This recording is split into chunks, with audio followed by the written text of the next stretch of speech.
In 2019, a team of researchers ran a crocodile mummy from the temple complex at Kom Ombo through a synchrotron scanner, a machine capable of seeing through 3,000 years of resin and linen without unwrapping a single layer.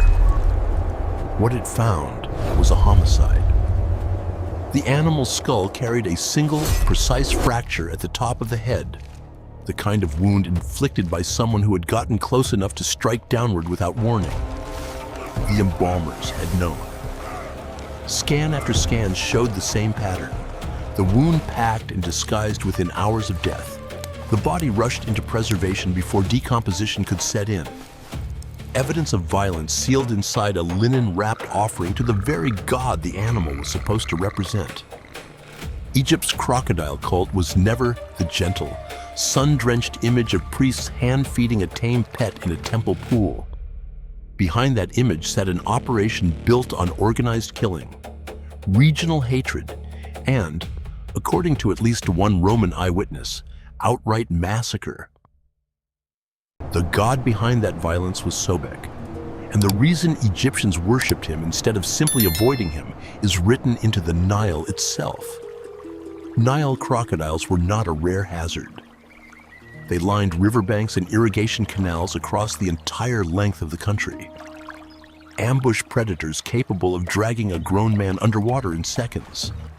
And anyone who farmed, fished, or drew water from the Nile lived within reach of one for their entire life.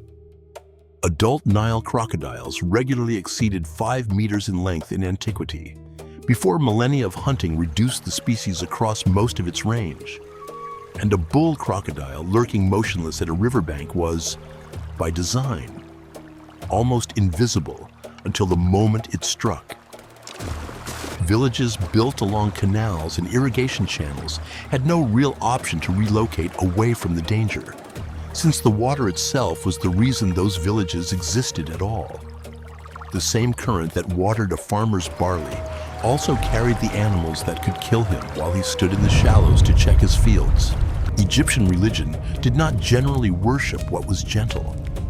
It worshipped what was powerful, and it treated power itself, regardless of its temperament, as something that needed to be placated rather than defeated. Sobek's name likely derives from an Egyptian root meaning to impregnate or to unite, tying the crocodile's raw physical force to fertility and the life-giving flood of the Nile as much as to death. But the underlying logic was transactional. A farmer who honored Sobek was not asking the god to be kind. He was asking the animal that killed his neighbors to look elsewhere. This is a pattern that recurs across Egyptian religion more broadly, since gods like Sekhmet, the lion-headed bringer of plague, were worshipped under nearly identical logic. Appeasement of a force too dangerous to ignore, rather than devotion to a force admired for its virtue. Worship of Sobek did not stop ordinary Egyptians from fearing individual crocodiles, and surviving magical texts make that fear explicit. Protective spells against crocodile attack appear repeatedly in Egyptian magical papyri, recited over amulets meant to be worn while crossing water, or carved directly onto small stelae set up near dangerous crossing points, their wording calling on Sobek himself, or occasionally a rival god, to restrain the animal's jaws before they could close. The contradiction embedded in this practice went largely unremarked in the surviving sources. A farmer might invoke Sobek's protection against Sobek's own living incarnation in the same breath, treating the god as simultaneously the danger and the only available defense against it. Sobek's worship reaches back further into Egyptian religion than almost any other animal cult in the historical record. References to the god appear in the pyramid texts inscribed inside royal burial chambers by the late Old Kingdom, around the 24th century BCE, where Sobek is invoked in passages describing the king's power and virility rather than menace alone. Evidence that the crocodile's symbolic value had already been fixed in Egyptian theology for generations before those texts were carved. One especially blunt passage from the pyramid texts identifies the deceased king directly with the crocodile god, describing him as emerging from the waters with the same terrifying suddenness the animal itself was known for. A literary image that only works if the audience already understood exactly how a crocodile attack looked and felt. Egyptologists have identified Sobek imagery on amulets and seals reaching back even earlier, into the pre-dynastic period, before Egypt's unification around 3100 BCE. Though the god's precise role in that much earlier period remains difficult to reconstruct, given how little textual evidence survives from before writing itself was fully developed. Local cult centers grew up wherever crocodile populations were thickest and most dangerous, particularly along the marshy edges of the Faiyum Depression, southwest of modern Cairo, a natural lake-fed basin that offered exactly the slow-moving water crocodiles favored, and along stretches of the Nile near Thebes and Ombos in Upper Egypt. Early shrines were modest structures, often little more than a walled enclosure around a pool where a resident crocodile could be observed and fed, staffed by a small number of local priests whose primary religious function was keeping the animal calm enough that visitors could approach without being killed. What began as scattered local shrines tending a genuinely feared local predator would, over the following 1,000 years, grow into one of the best-funded religious institutions in Egypt. Its wealth and reach expanding in direct proportion to how thoroughly the state chose to associate itself with the god. Sobek was rarely worshipped in isolation from Egypt's wider pantheon. By the Middle Kingdom, he had been merged in various local traditions with Ra, the sun god, producing a composite figure worshipped as Sobek Ra at several major temples. A theological pairing that let priests present the crocodile not merely as a predator to be appeased, but as an aspect of the same solar power that governed the rest of creation. This kind of merger was common practice in Egyptian religion, a way of absorbing a fearsome local cult into the national theology, rather than letting it remain an isolated, purely regional superstition. And it gave Sobek's priesthood a claim to cosmic significance well beyond the reach of any single crocodile-infested canal. That growth accelerated sharply under Amenemhat III, who ruled during the 12th dynasty from roughly 1860 to 1814 BCE and undertook one of the most ambitious land reclamation projects in Egyptian history, damming and channeling the Faiyum's water system to convert marshland into farmland on a scale no earlier king had attempted. The project involved a network of canals and a regulating structure controlling the flow between the Nile and Lake Meris, the Faiyum's natural lake. Engineering sophisticated enough that Greek visitors centuries later still described it with something close to awe. The project tied Amenemhat III's own reputation directly to Sobek's domain, since the god of the crocodile-infested waters was, by extension, the god of the very engineering project, turning those waters into the kingdom's newest breadbasket.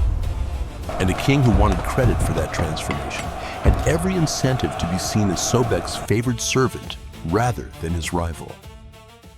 Amenemhat III built extensively at Shedet, the Faiyum's central city, which Greek visitors later renamed Crocodilopolis for exactly the reason its name implies, and constructed a sprawling mortuary complex at nearby Hawara that Herodotus, writing centuries afterward, claimed surpassed even the pyramids in scale and complexity, a building the Greeks came to call the Labyrinth for its reported maze of interconnected chambers and courtyards.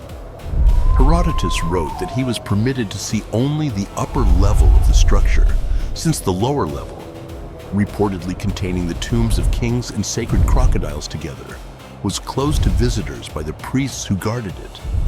A detail that, whether entirely accurate or partly exaggerated for a Greek audience hungry for Egyptian mystery, at minimum confirms the building's reputation for scale and secrecy had already solidified within a few centuries of its construction.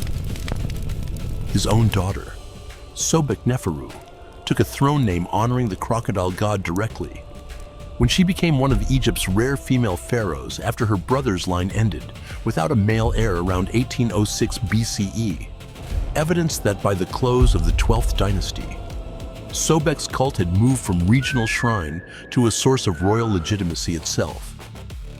Invoked by name in the titles of the ruler who sat on Egypt's throne, no later Egyptian king took the crocodile god's name as directly as Sobek-Neferu did. None needed to.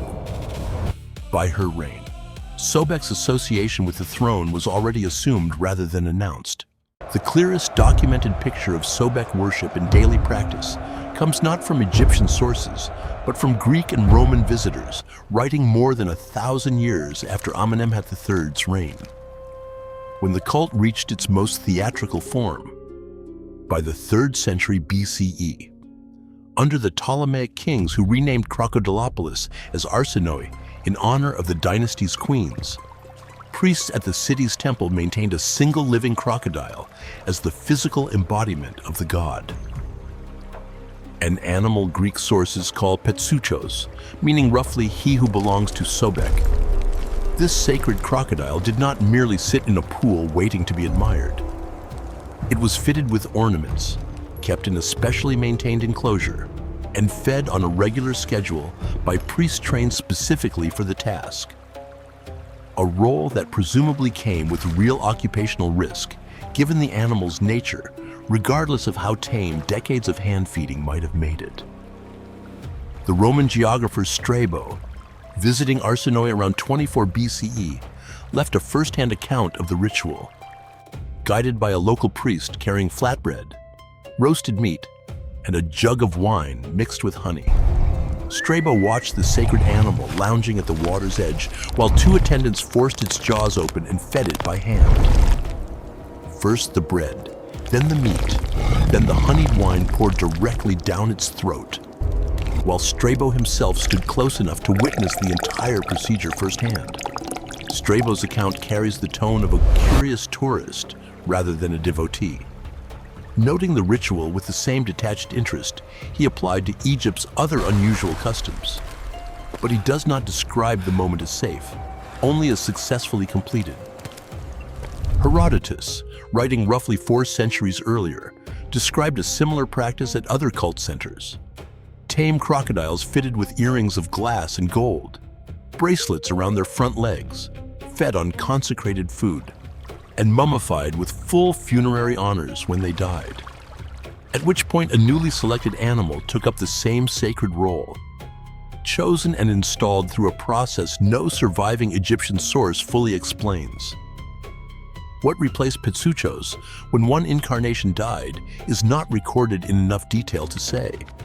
Whether the selection process involved any test of the animal's temperament, or whether any crocodile large enough and conveniently available simply inherited the role. Multiple Faiyum towns appear to have kept their own resident sacred crocodiles simultaneously, each claiming its own animal as a genuine embodiment of the god, which meant Sobek was, in a literal sense, worshipped in several bodies at once across the region, rather than through any single living incarnation, the way some ancient sources imply. What Herodotus also recorded, and what later events would prove was no minor detail, is that this reverence was never universal. Crocodiles were sacred at Thebes and throughout the Faiyum, but in other regions, especially around Elephantine in the far south, Egyptians hunted crocodiles, ate their meat, and held nothing sacred about them at all. This was not a simple difference of local custom, nome by nome. Egypt's 42 administrative provinces each maintained their own patron deities and sacred animals, and a creature treated as a living god in one nome could be treated as ordinary game in the neighboring one, sometimes only a short distance downriver. Herodotus even recorded the hunting method used in regions where crocodiles held no sanctity at all. A hunter baited a hook with a chunk of pork, let a live pig squeal and thrash on the near bank to draw the animal's attention, then hauled the hooked crocodile ashore and clubbed it to death once it tired itself fighting the line. A practical, almost businesslike description of killing the same species that priests a short distance away were feeding wine and honey cake by hand. The nome centered on Ombos, close to modern Kom Ombo, stood firmly in the crocodile-worshipping camp. Its temple built as a rare dual sanctuary, honoring both Sobek and the falcon god Horus side by side. Tentyra, modern Tentyra, stood just as firmly against it. Its own patron deities, holding no place for the crocodile at all and its people, according to Roman-era sources, treating crocodile hunting as something close to civic pride. The temple built at Ombos during the Ptolemaic period, roughly 180 to 47 BCE, physically encodes this tension in stone. Kom Ombo is the only known Egyptian temple built as a perfectly symmetrical double sanctuary, its entire floor plan duplicated down the center line, so that Sobek and Horus each received an identical entrance, an identical hypostyle hall lined with matching columns, and an identical inner sanctuary. Mirror images of each other separated only by a shared central axis. Nothing about this symmetry was accidental. Two powerful gods sharing unequal space at a single site risked the appearance that one had been favored over the other. An imbalance. Egyptian temple builders went to unusual lengths to avoid here specifically, which suggests the priests who designed Kom Ombo understood exactly how volatile the politics of competing sacred animals could become, even when both gods nominally belonged to the same pantheon. Sobek was far from the only animal god capable of triggering this kind of local contradiction. Egyptians in some regions revered cats as manifestations of the goddess Bastet, while other communities kept no particular reverence for them at all. The ram was sacred at Elephantine, even while crocodiles there were hunted freely, a reminder that sacred animal in Egyptian religion was never a single, nationwide category, but a patchwork of overlapping and sometimes contradictory local loyalties stitched together under one royal government. For most of Egyptian history, this patchwork of belief caused little more than mutual bewilderment, the kind of regional joke one nome might make about another's strange local customs. But devotion this intense, wherever it existed, came with a cost attached, one that fell on the animals themselves long before it ever fell on the people who worshipped or hated them. By the time Ptolemaic and Roman-era pilgrims were visiting Faiyum temples in large numbers, demand for crocodile mummies as votive offerings had turned worship of the god into an industrial-scale operation, one that treated the animal Egyptians called sacred as raw material for a religious supply chain. Excavations at Petsuchos, a Faiyum town southwest of Crocodilopolis, uncovered a dedicated crocodile necropolis containing thousands of mummified animals, ranging from newly hatched young, barely larger than a hand, to adults exceeding 5 meters in length, alongside physical evidence of hatcheries and breeding pens built specifically to guarantee a steady supply. Rather than relying on whatever wild crocodiles happened to die naturally near a given temple, eggs collected from nesting sites along the Faiyum's lake edge were incubated under controlled conditions, and hatchlings were raised in enclosed pools until they reached a size worth mummifying. A production timeline temple administrators could plan around rather than leave to chance, turning what began as reverence for an unpredictable wild predator into a managed livestock operation with religious packaging. Kom Ombo's own temple complex has yielded roughly 300 crocodile mummies from its associated cemetery, several of which modern imaging has confirmed died from deliberate blunt trauma rather than age, illness, or natural predation. The pattern uncovered by the 2019 synchrotron study was not an isolated case. It was standard practice. Crocodiles killed on demand, embalmed within hours to hide the method, and sold into a religious marketplace that had little apparent interest in whether its votive offerings had died naturally or been produced specifically for sale. the embalming process itself. Once a body arrived at the workshop, followed a fairly consistent sequence across sites. The corpse dried using natron salt to draw out moisture and prevent decay. The body cavity packed and treated with resin, and the whole animal wrapped in layered linen bandages, sometimes in elaborate geometric patterns, for wealthier patrons willing to pay a premium for a more decorative offering. Smaller crocodiles and hatchlings were sometimes wrapped dozens at a time into a single bundle, a practice that maximized the number of nominal offerings a pilgrim's silver could purchase without requiring a correspondingly large supply of full-grown adults. That same commercial pressure produced outright fraud. Some mummy bundles examined in modern collections have turned out to contain no crocodile at all, or only partial remains packed out with mud. Reeds or other animal bone shaped roughly into a crocodile's outline beneath the wrappings. Evidence that at least some suppliers were willing to defraud pilgrims outright once demand outpaced the available supply of real animals. A pilgrim purchasing a wrapped offering to present at a shrine had no practical way to check what was actually inside it, which meant the religious economy built around Sobek's sanctity ran, at least in part, on the assumption that nobody buying a god's mummified likeness would ever think to ask. Running an operation at this scale required a workforce well beyond the small band of priests who had once tended a single pool in an early shrine.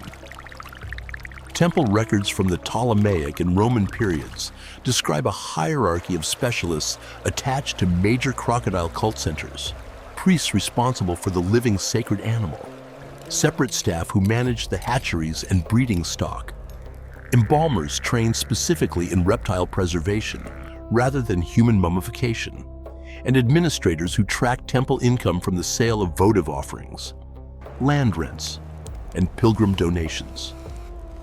Papyri recovered from Tebtunis include mundane administrative correspondence about crocodile feed allotments and temple expenses alongside religious texts. Evidence that by the Roman period, running a crocodile god's cult was as much a logistics operation as a spiritual one, staffed by people whose daily concerns looked closer to inventory management than to devotion. This was violence carried out quietly, disguised inside linen wrappings and temple account books, the kind of institutional brutality that left no eyewitness testimony behind, because there was no single dramatic moment for anyone to witness.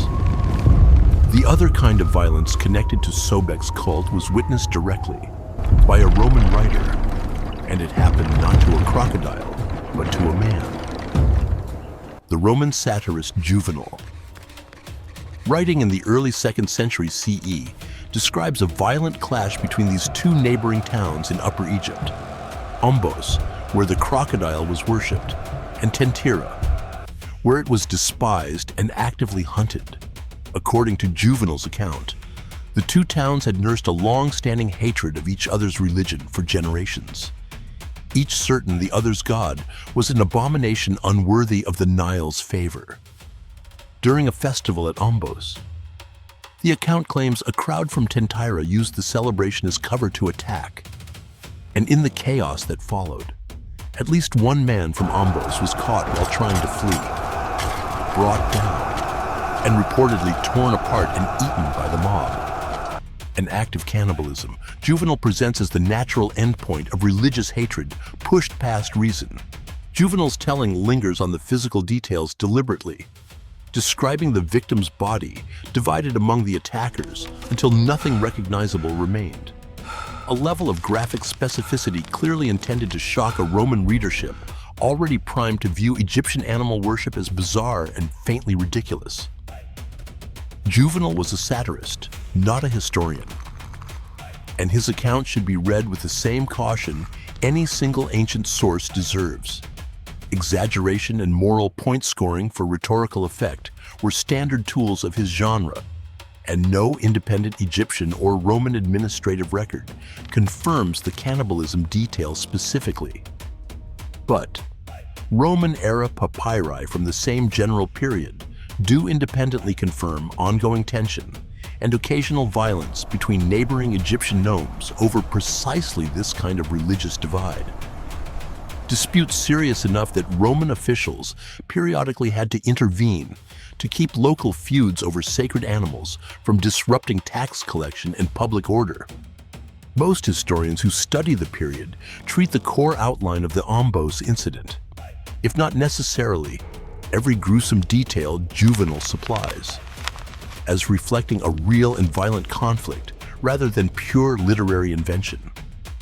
Whatever actually happened at Ombos, the fact that a Roman writer could present crocodile-fueled religious massacre as a believable, recognizable type of Egyptian news event says something on its own about how seriously this divide was taken by people living through it. Rome generally tolerated Egypt's local religions without much interference, so long as they did not threaten tax revenue or public order. A riot serious enough to reach a Roman satirist's pen in the capital had, at minimum, reached a scale someone in the imperial bureaucracy thought was worth knowing about. No surviving record states what became of Ombos and Tentyra's feud after the incident Juvenal described, or whether the two towns' hostility ever genuinely cooled. What is certain is that Sobek's cult did not end in a single dramatic collapse of the kind that story might suggest. It faded the way most of Egypt's old religion did, as the spread of Christianity through the Roman and then Byzantine administration steadily cut off the funding, priesthoods, and temple infrastructure that animal worship depended on, a process that accelerated sharply after the Emperor Theodosius ordered pagan temples across the empire closed near the end of the 4th century CE. Without state subsidy or an organized priesthood to maintain the sacred pools and hatcheries, the elaborate infrastructure supporting cult centers like Crocodilopolis and Teptinus simply stopped being renewed. And within a few generations, the practice of raising, feeding, and mummifying crocodiles for religious purposes had ended across Egypt for good. The wild crocodiles that had once been sacred, feared, hunted, and fought over in equal measure remained in the Nile, regardless of what humans believed about them, indifferent to the collapse of a religion built entirely around managing their reputation. Kom Ombo's dual temple to Sobek and Horus survived the centuries that followed better than most of Egypt's animal cult sites, its stone walls outlasting the religion they were built to serve. And the crocodile cemetery beside it kept its mummies sealed and largely undisturbed until modern excavation began in earnest in the late 19th and early 20th centuries. Today, those mummies fill a dedicated museum at Kom Ombo, examined periodically with the same kind of imaging technology that exposed the skull fracture in 2019. And each new scan adds another name to a growing list of animals killed to order for a god whose worshippers, in at least one Roman town on the Nile, were willing to kill and eat each other over exactly how sacred that god actually was. Researchers continue to run additional mummies from Kom Ombo, Teptunis, and other Faiyum sites through modern scanning equipment, and each survey so far has turned up further evidence of the same pattern: hunted animals, disguised wounds, and a religious economy that valued the appearance of a natural sacred death over the fact of one. Tourists visiting Kom Ombo today walk the same stone courtyards Strabo and Herodotus once described secondhand. Past reliefs of Sobek carved into walls that have outlasted every priesthood that ever served him, and into a museum built specifically to hold the crocodile mummies excavated from the surrounding sand. None of the animals on display there can be verified as having died of old age. The stone at Kom Ombo has stood in place for over 2,000 years, largely silent on what its own priests actually did behind the temple walls. The crocodiles inside it, scan by scan, have not stayed silent nearly as long.